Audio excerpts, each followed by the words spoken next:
के तपाईले कहिल्यै सोच्नुभयो कि भगवान श्रीरामले एक शूद्र तपस्वीको वध किन गर्नु पर्यो? र एक ब्राह्मणको 13 वर्षे छोराको अकाल मृत्यु कसरी भयो? के शम्भुको तपस्या र ब्राह्मणको छोरा मृत्युको बीचमा कुनै गहिरो सम्बन्ध थियो?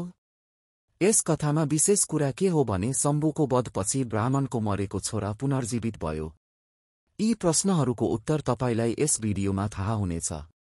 तसर्थ मसँगै जोडिनुहोस् र सम्पूर्ण कथा जान्नुहोस्। यो कथा केवल इतिहासको भाग मात्र होइन, आज पनि हामीलाई धेरै कुरा सिकाउँछ। वाल्मीकि रामायणको उत्तरकाण्डमा शम्भुक नामक शूद्र तपस्वीको कथा वर्णन गरिएको छ। उसकै तपस्याका कारण अयोध्यामा एक ब्राह्मण पुत्रको अकाल मृत्यु भएको थियो, जसको कारण भगवान श्रीरामलाई हस्तक्षेप गर्नु पर्यो। शम्भुक एक शूद्र जातिको व्यक्ति स्वर्गलोकको राजा बन्ने इच्छासहित कठोर तपस्या गरिरहेको थियो। उसले आफ्नो तपस्याले दिव्य शक्तिहरू प्राप्त गर्न र स्वर्गमा उच्च स्थान हासिल गर्न चाहन्थ्यो। शम्भुकले आफ्नो तपस्यामा क्रमशः आहार घटाउँदै अन्ततः निराहार बस्ने सङ्कल्प लियो, जसले उसको तपस्या अझ प्रबल बनायो। शम्भुकको अनुष्ठानिक तपस्याका कारण अयोध्यामा एक ब्राह्मणको 13 वर्षे पुत्रको अकाल मृत्यु भयो। ब्राह्मणले आफ्नो पुत्रको मृत्युको आरोप राजा राममाथि लगाए, जसको कारण राज्यमा अशान्ति फैलियो।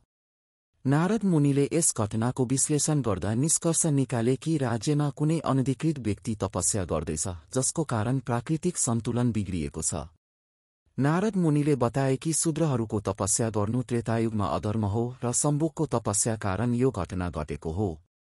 श्रीरामले राज्यमा खोजी गर्दै दक्षिण दिशामा शैवल पर्वतको नजिकैको एउटा सरोवरको किनारमा शम्भुकलाई रुखमा उल्टो लट्केर तपस्या गर्दै भेटे। श्रीरामले शम्भुकसँग उसको जाति र तपस्याको उद्देश्यका बारेमा सोधे। शम्भुकले उत्तर दिँदै भने कि उसले स्वर्गलोकको राजा बन्नका लागि यो कठोर तपस्या गरिरहेको हो। यो सुनेपछि श्रीरामले शम्भुकको वध गर्नुभयो।